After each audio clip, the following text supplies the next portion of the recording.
اللہ اکبر۔ ان پڑھ اور غریب ماں کی یاد میں انہوں نے بڑی خوبصورت باتیں کہا، عالی نسب ہوٹلوں میں کھانا کھانے میں وہ سرور کہاں جو چولہے پر بیٹھ کے ماں کے ہاتھوں سے پکی ہوئی چپاتیاں کھانے میں ملتا ہے۔ عالی جناب، حضرت صاحب، قبلہ عالم، کیا کیا لفظ بولے جاتے ہیں اسٹیجوں کے اوپر، لیکن ان لفظوں کا وہ نشہ نہیں ملتا جو ماں کی زبان سے اوئے ببلو اور اوئے مٹھو میں رکھا ہوا ہے۔ ماں جب یہ کہہ کے پکارتی ہے تو لگتا ہے کہ سارا پیار سمٹ کے ماں کے لہجے میں آ گیا ہے، لفظ نہیں ہے، ماں کے منہ سے شہد ٹپک رہا ہے۔ ماں جب بولتی ہے تو اس کے لہجے میں جبریل بولتا ہے۔ ماں جب مسکراتی ہے تو لگتا ہے جنت کی ساری کلیاں کھل اٹھی ہیں۔ ماں جب پیار سے دیکھ رہی ہوتی ہے تو لگتا ہے عرش سے رحمتیں اتر رہی ہیں۔ اللہ نے ماں کے سینے کے اندر وہ محبت، وہ تڑپ رکھی ہے، وہ ایک کائنات رکھ دی ہے الفتوں کی، کہ جس کا نعم البدل کیا بدل بھی موجود ہے۔ وہ پیار رکھ دیا، وہ درد رکھ دیا، وہ درک رکھ دیا، وہ الفت رکھ دی ماں کے سینے کے اندر۔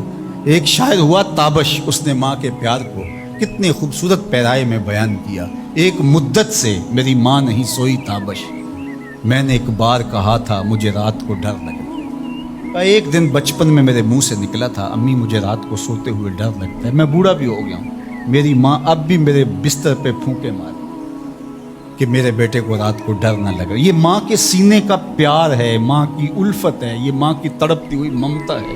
اولاد کے لیے وہ دکھ بھی جھیلتی ہے، تکلیفیں بھی سہتی ہے۔ غریب مائیں لوگوں کے گھروں کے برتن بھی مانجنے پڑیں تو اس سے بھی گریز نہیں کرتی۔ شہر میں آ کر پڑھنے والوں بھول گئے ہو کس کی ماں نے کتنا زیور بیچا ہے۔ اس لیے ماں کی کمی انسان بڑھاپے میں بھی محسوس کرتا ہے۔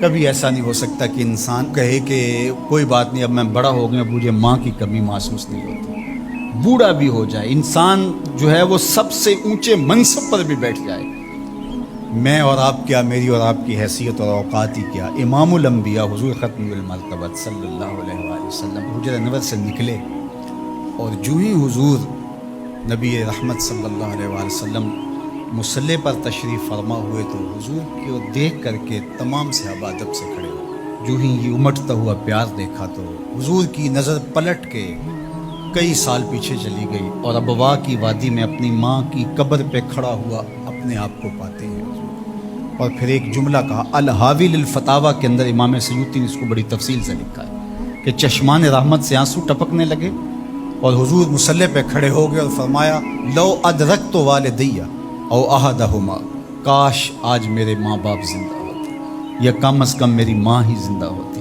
اور میں لوگوں کو نماز پڑھا رہا ہوتا، وَأَقْرَأُ فِيهَا بِفَاتِحَةِ الْكِتَابِ، اور اس میں سورہ فاتحہ کی تلاوت چل رہی ہوتی۔ پھر میری ماں کو میرے ساتھ اچانک کوئی کام یاد آ جاتا، وہ دروازے پر آتی اور چلمن سرکاتی اور مجھے بیٹا کہہ کے آواز دیتی۔ فرمایا، لوگوں نماز چھوڑ کے پہلے ماں کی بات سمجھتا۔ تو ماں کی کمی تو انسان زندگی کے آخری حصے میں محسوس کرتا ہے۔ پھر اس سے بڑا منصب کس کا ہو سکتا ہے جو امام الانبیاء کا منصب ہے؟ اتنا بڑا اعزاز کس کا ہو سکتا ہے جو خاتم المرسلین کا اعزاز ہے، جو محبوب خدا ہے، کونین کے مالک ہیں، لیکن ماں کی کمی کو وہ بھی محسوس کرتے ہیں، ماں و شمع کی شمار میں ہیں۔ تو ماں باپ کا وجود اللہ کی رحمت ہے۔ جب یہ سایہ سر سے اٹھ جاتا ہے تو پھر پتہ چلتا ہے کہ بندہ کھڑا کہاں ہے۔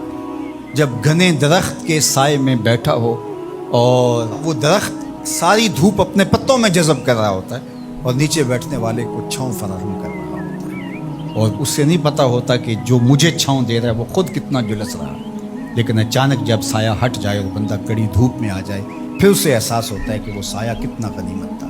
جن کے ماں باپ موجود ہیں وہ ان کی خدمت کر کے دنیا اور آخرت کی سرخرویاں حاصل کریں۔ اللہ کی رضا بھی اس میں ہے، رسول اللہ کی رضا بھی اس میں ہے، اور دنیا اور آخرت کی بہتریاں اسی کے اندر پنہاں ہیں کہ ماں باپ کی تکریم بجا لائی جائے۔